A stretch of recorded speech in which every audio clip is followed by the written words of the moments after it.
Hello, thank you all for joining us today. Just give me a minute to share the slide from my side.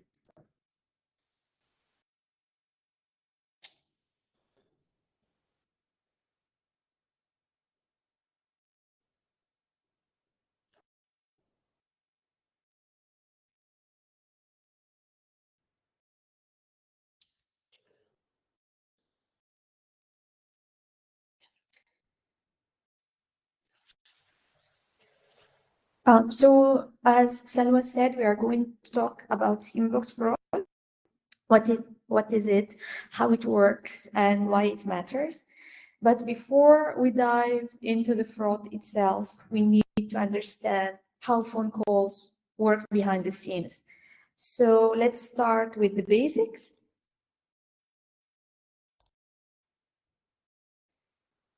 So imagine you are calling a friend who uses the same mobile network as you, and you are both in the same country. It's called a national on-net call. So here is what happens when you make that call. Your phone connects to the closest cell tower. The cell tower sends a signal to your operator's main network that is called core network.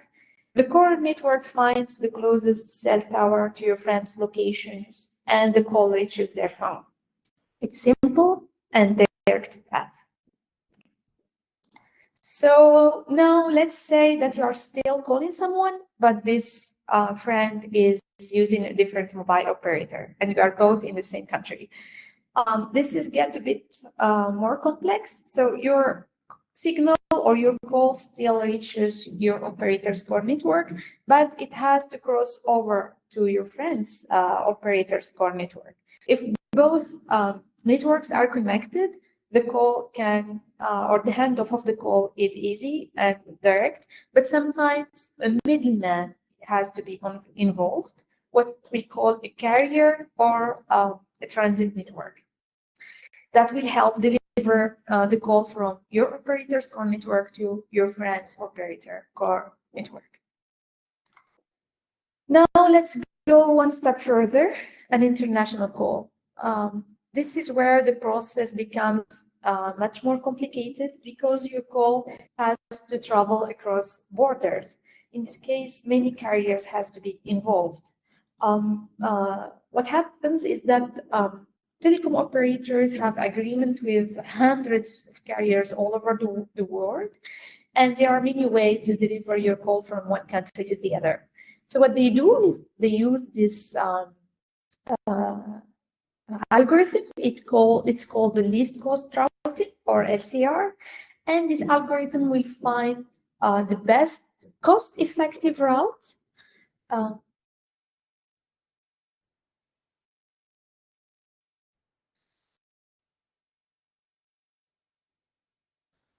So someone saying that they cannot see the slides. So let us first try to solve that before continuing the webinar.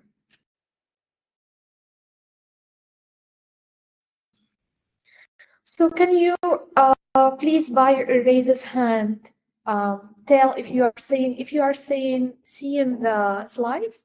Please raise your hands.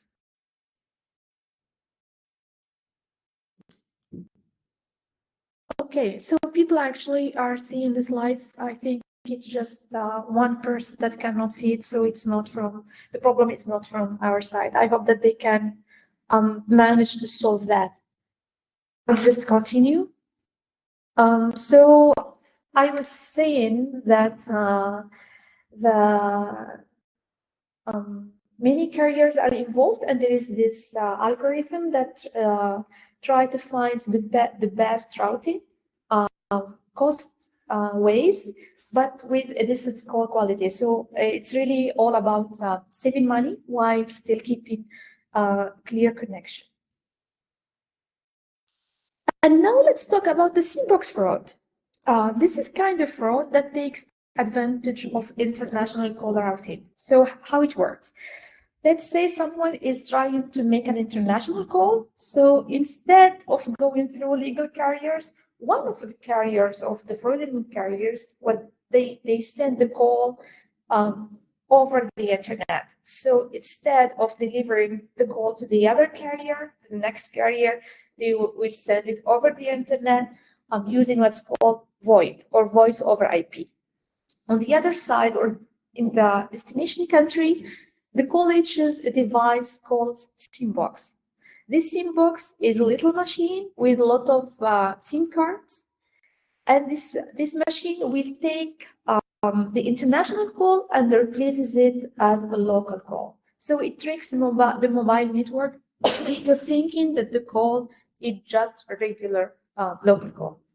So if the SIM card used by this machine, this SIM box, is from the same mobile operator as the called party, the call shows up as a domestic on-net call.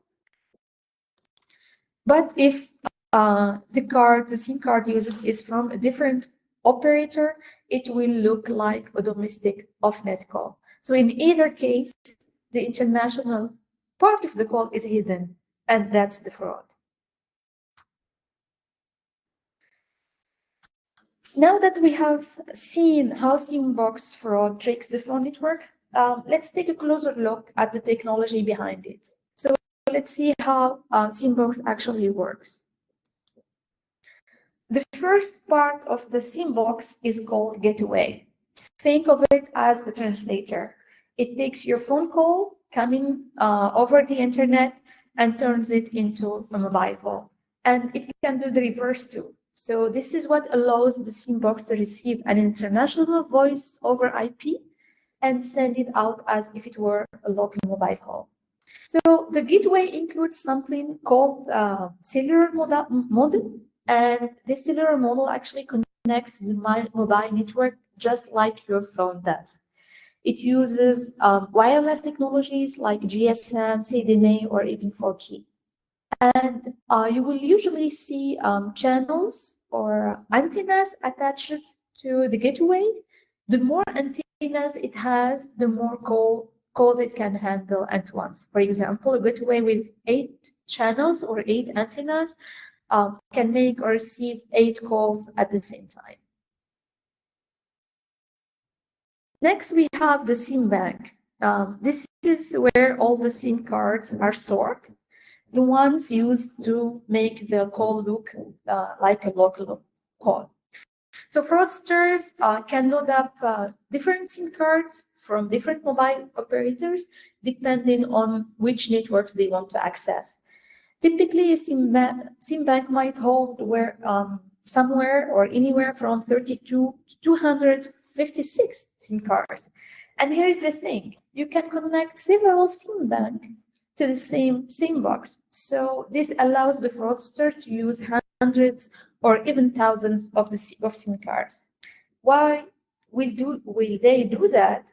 Because it will help them avoid detection by switching SIM cards, so they can use.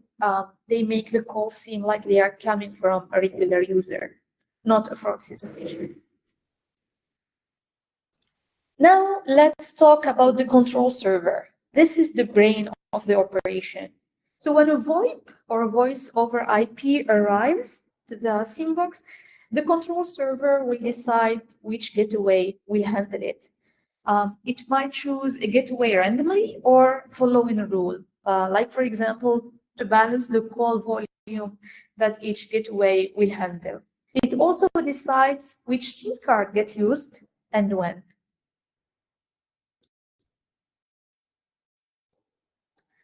The control server does not stop there. It doesn't only manage which gateway to use or what SIM card to use. It does more than that. It can use tricks to simulate human behavior. For example, it can assign a SIM card to different gateways at different places. So it will show like this SIM card is moving or traveling like a normal person will do. It can also limit the volume call that the SIM card handle or receive. In this way, it will also mimic a real person that is just making few calls per day. Control server can also top up the SIM cards automatically using USSD, like just someone buying credit.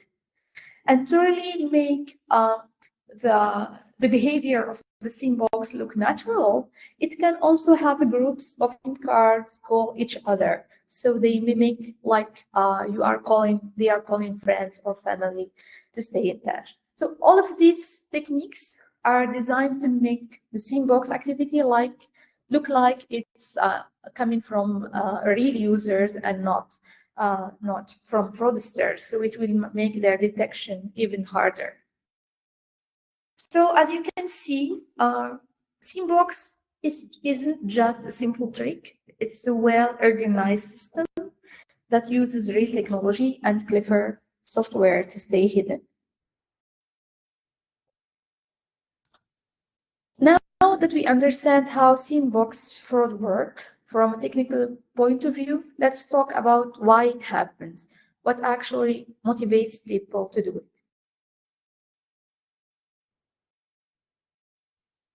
The main reason fraudsters run Simboxes is very simple: money. So there is often a huge difference between how much it costs to make a local call, and how much it costs to make an international one. Take a look, for example, at the example on this slide. So on a typical international call, the destination operator might receive around 70 cents per minute. That's their share of the revenue when the call goes through official legal routes. So for fraudsters, there is a big opportunity to make a profit by finding a cheaper way to deliver that call. So here is how they do it. Instead of using legitimate carriers or routes, the fraudster offers to handle the international call at a lower price, so maybe undercutting the competition. But instead of delivering the call legally, they route it through a Simbox. So what does that mean? It means the destination network will only get paid the national rate. In this case, around 7 cents instead of 70 cents per minute, because the call looks local. And the fraudsters will keep the difference. So they are pocketing like 63 cents per minute without providing any real service, just by cheating the system.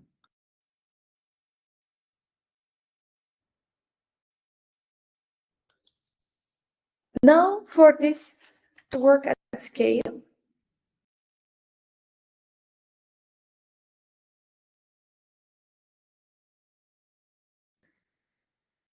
okay, we've been notified again that some persons don't see the slides, so we'll stop sharing and reshare the slides again. Hopefully, they will solve their issue. Apologize for disagreement this provoke. Don't worry, we will share the slides with you after the webinar.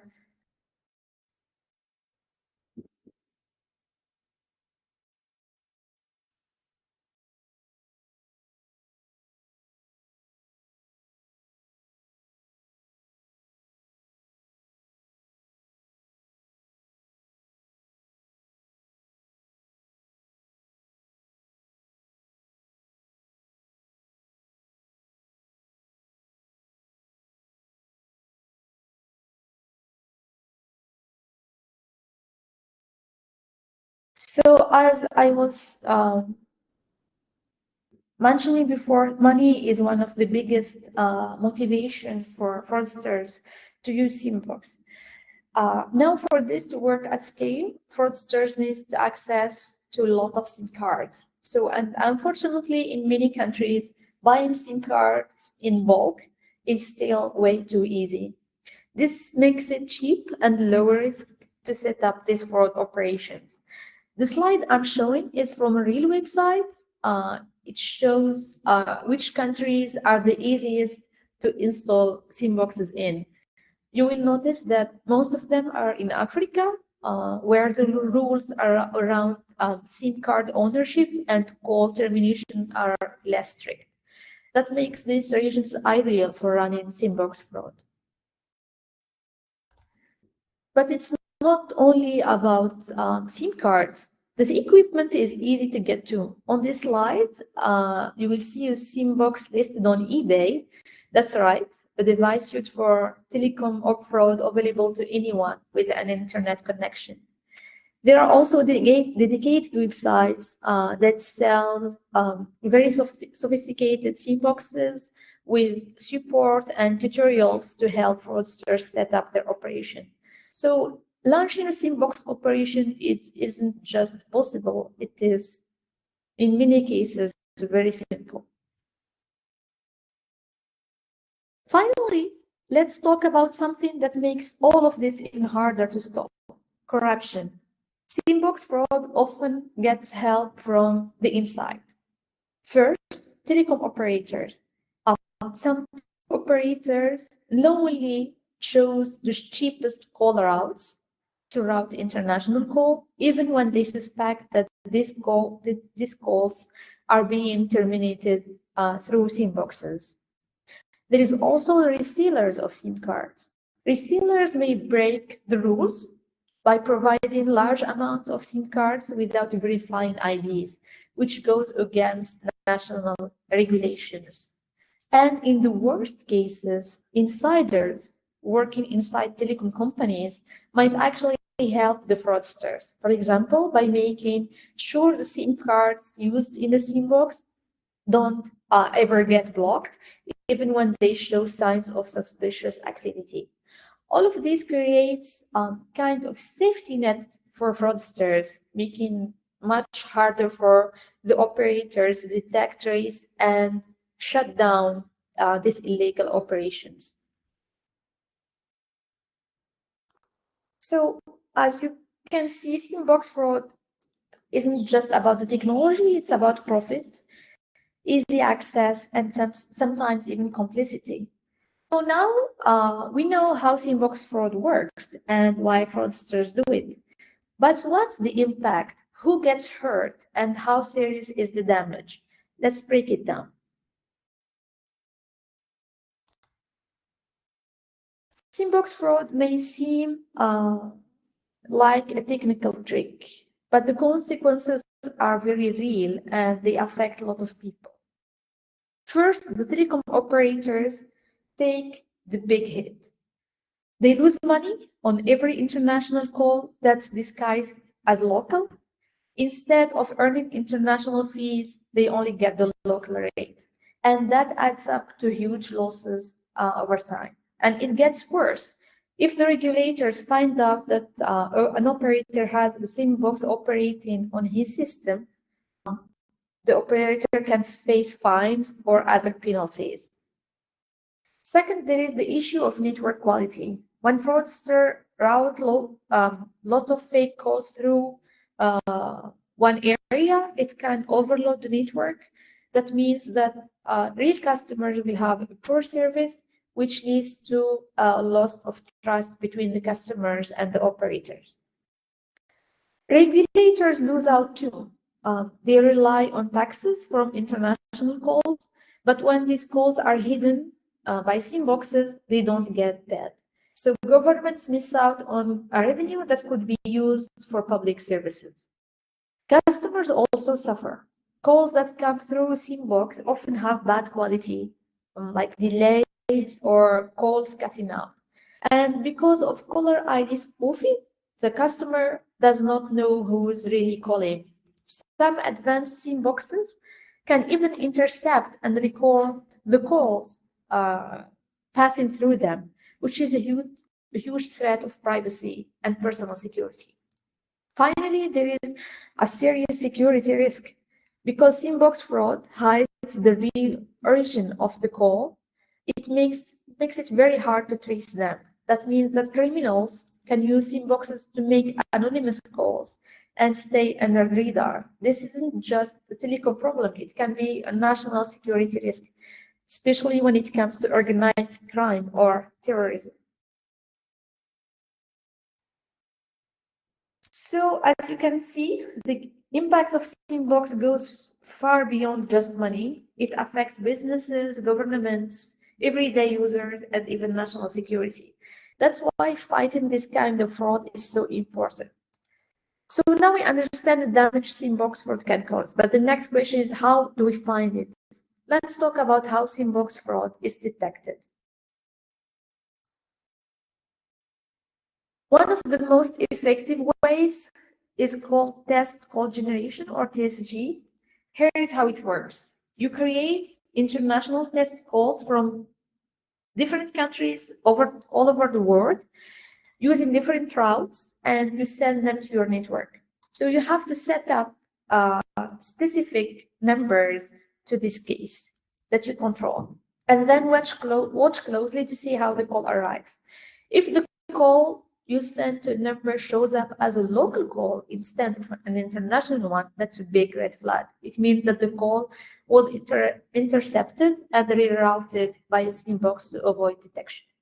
The best part, this method has zero false positive, which means that whatever you catch is 100% Simbox. But there is a downside to this method. Test call generation is very expensive because you need to send large volume of test calls from all over the world to increase your chances of catching fraud. That means big costs, but also constant effort. Another method is called rule-based detection. This is more of a pattern matching approach. So you set up rules that define suspicious behavior, things that Simboxes often do. For example, you can say that Simbox make more than 500 calls in a short period, or Simbox only connects to few towers over several days, which suggests that it's not moving. This method is helpful for catching obvious or repetitive patterns, but it's not perfect, and it comes with two big problems. First of all, false positives. Legitimate users like small businesses with a lot of activity or that make a lot of calls per day might show also as Simboxes, so they are wrongly flagged. That's what false positive mean. There is also smarter Simboxes these days. So modern Simboxes can mimic real users. So they switch SIM cards, move across towers, and manage call volume just to evade these rules. So over time, our rule-based systems becomes less reliable.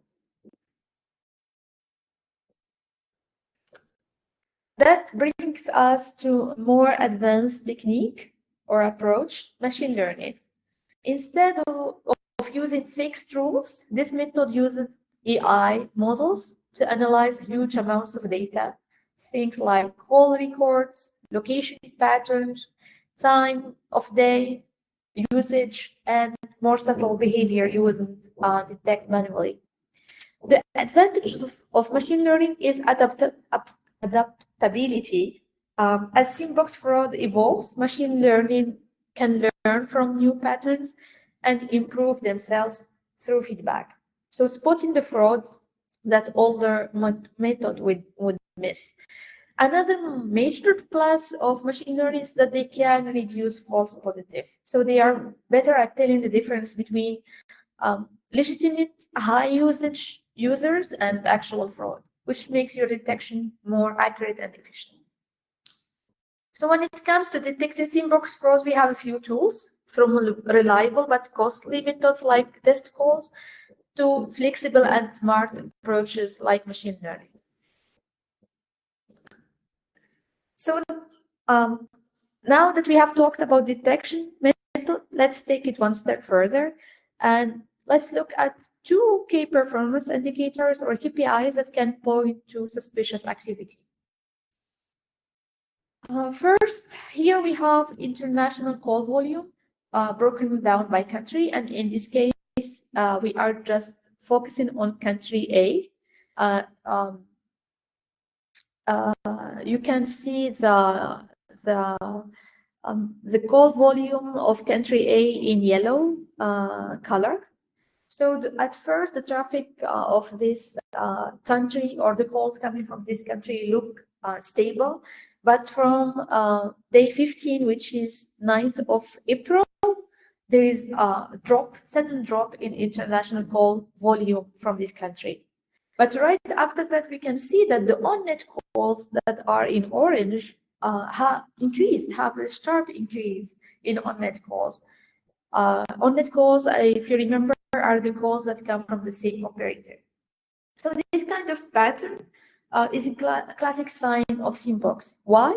Because it shows that maybe what's happening here is that international calls are still coming to this telecom operator, but instead of coming through the official channels as international call, they are being rerouted through Simbox.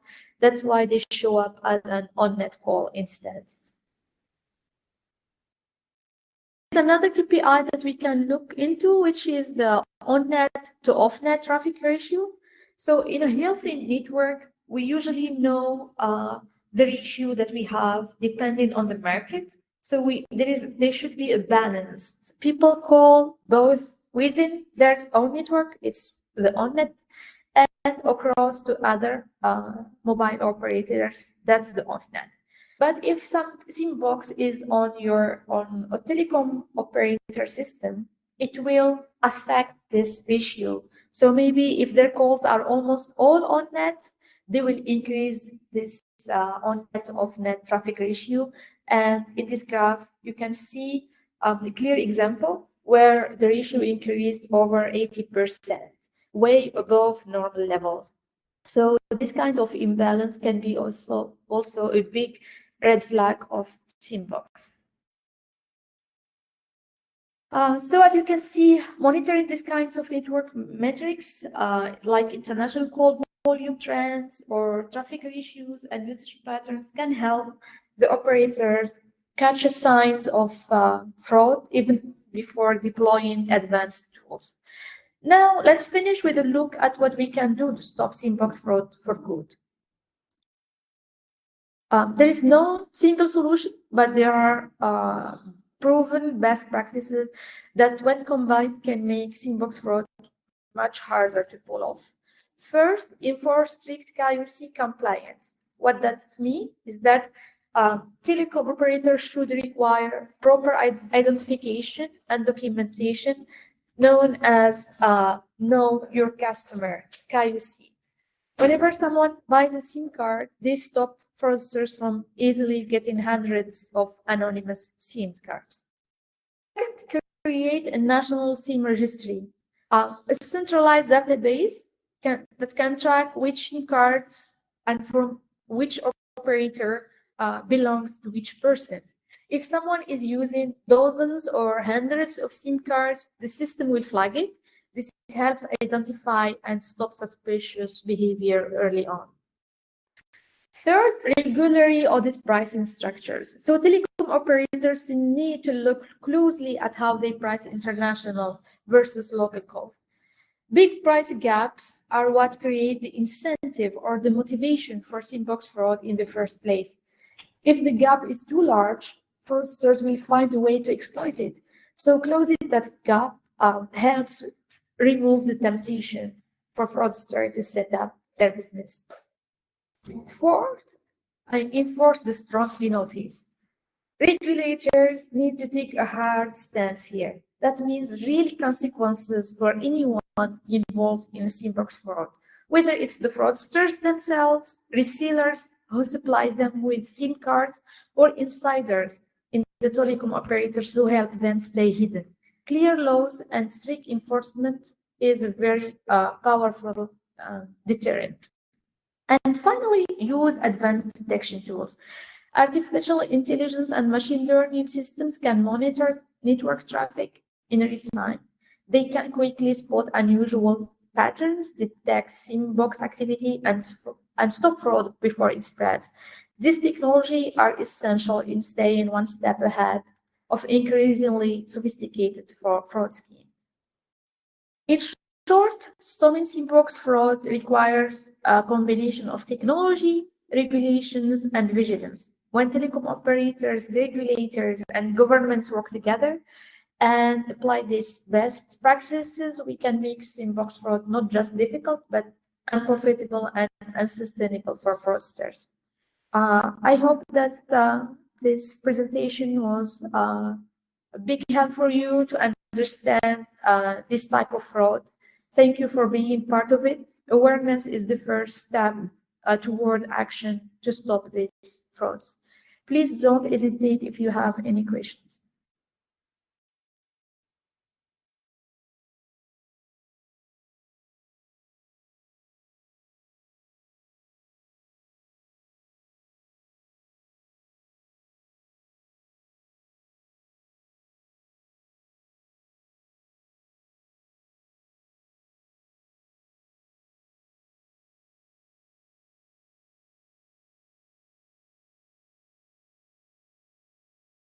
So we have first question here. How does Simbox fraud affect telecom operators? So the first big impact is money lost. We explained this before. So instead of getting international rates, they will only get local rate. And if this adds up, it will be a huge loss for the telecom operators. Also, it affects its reputation because the call quality drops when Simbox is rerouted through Simbox. And there is also the um, the regulator part that they might apply penalties or fines over this telecom operator. So this is how telecom operators are affected. There is a continuity to the question. When an operator detects a SIM box, should they immediately block the subscriber involved in the bypass, or should they first conduct further investigation to confirm whether the subscriber is actually operating a SIM box? So the operator does not detect a SIM box, but it detects SIM cards that might be involved in a SIM box. So I would rather and usually, if a SIM card is detected to be validated that it was a SIM box, it will be detected with other SIM cards. And I will advise the telecom operator actually to block it. Because if they block it once, I think the fraudsters will try to activate others and see what happens. So it doesn't, what I want to say that it doesn't stop the activity right away. Maybe it will just slow it down a bit, but the fraudsters will try again. But first thing I will do, I will stop it. This will also help us see if it is the SIM box really or not. So in case of machine learning, it will help them get a feedback, because if you block it and it's not a SIM box, the real user will call back and say, hey, why did you block my SIM card? I'm just a real user. I didn't do anything wrong. So this will help improve the machine learning you are using. For example, if you are using it in this case.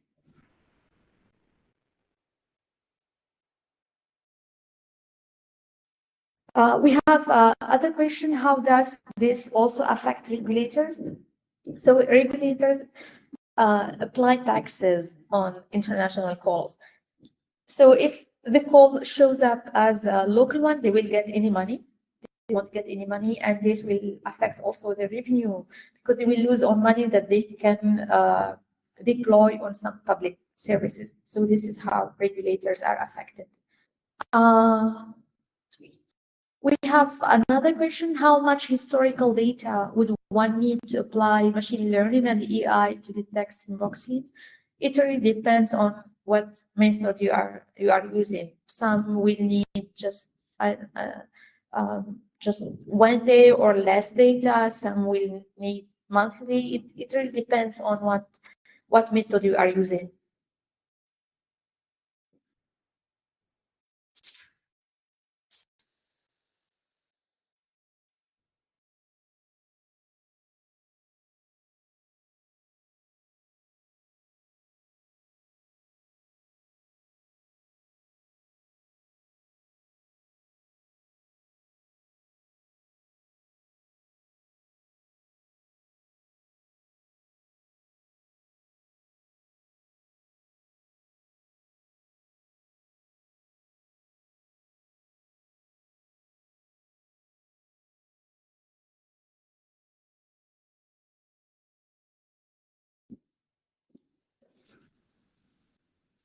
We have a question here. What other indications other than number of calls are used to be the patterns for detecting Simbox fraud?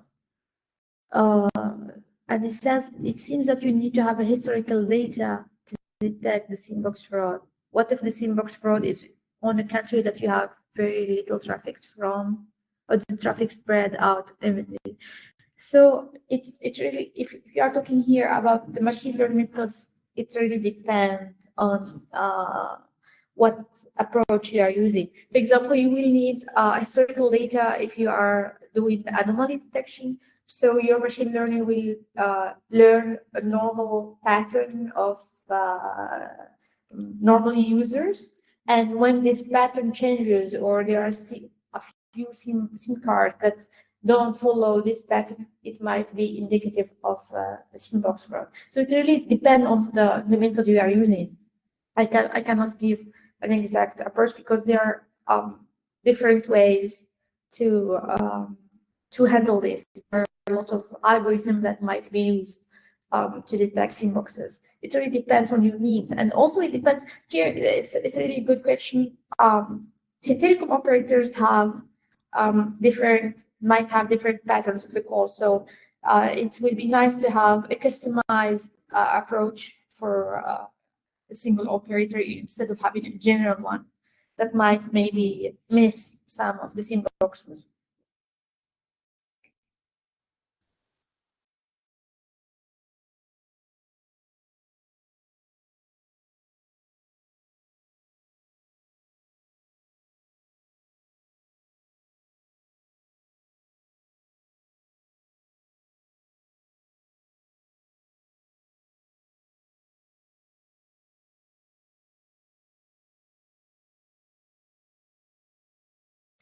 I have a question here. In some cases, traditional SIM cards are not being used in Simbox lately. Can you please explain what do you mean by this question?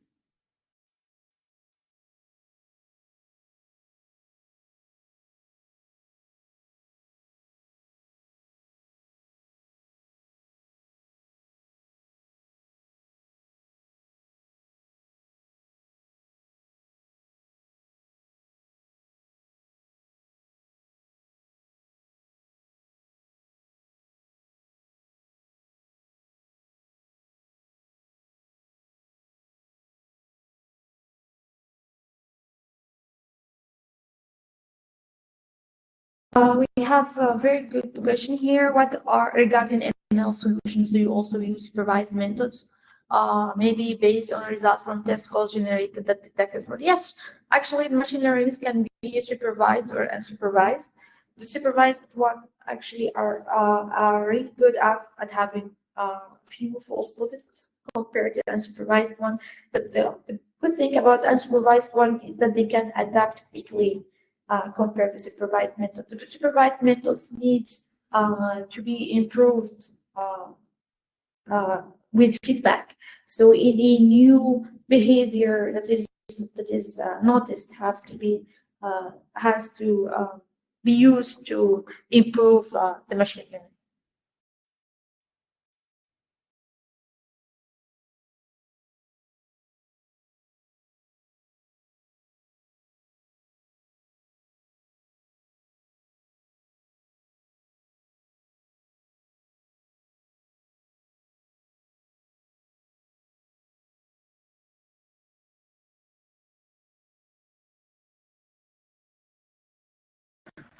Here is a question.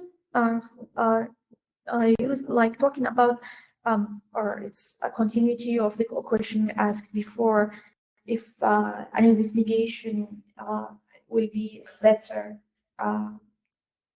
than to just block the SIM cards.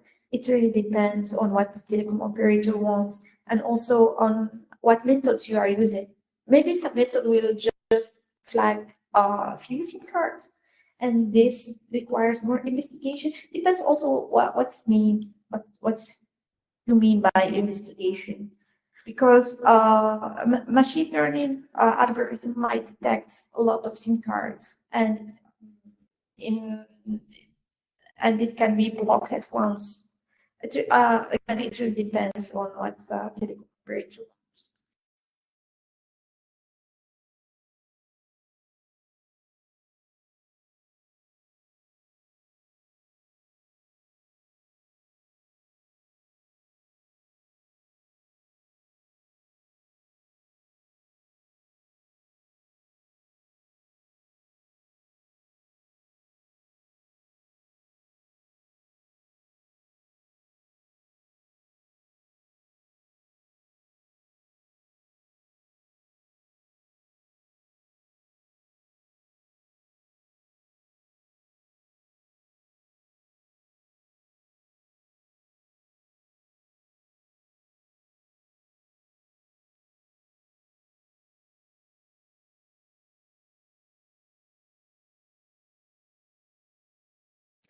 Um, I think we can stop now. We don't have any further questions that shows up. If you have other questions, please don't hesitate to contact us with your questions. We can answer them. And thank you for joining in today.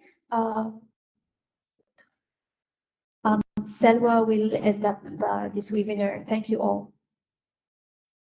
Thank you again for joining us. I hope this session was insightful for you. We are open for your questions. You can share your questions with us on private via email. I just want to remind you that our next session is gonna be on Civil Life Talk. It's gonna be on the 22nd of May, and I'm gonna share the email reminder with you. Hope to see you again on the second session. Thank you.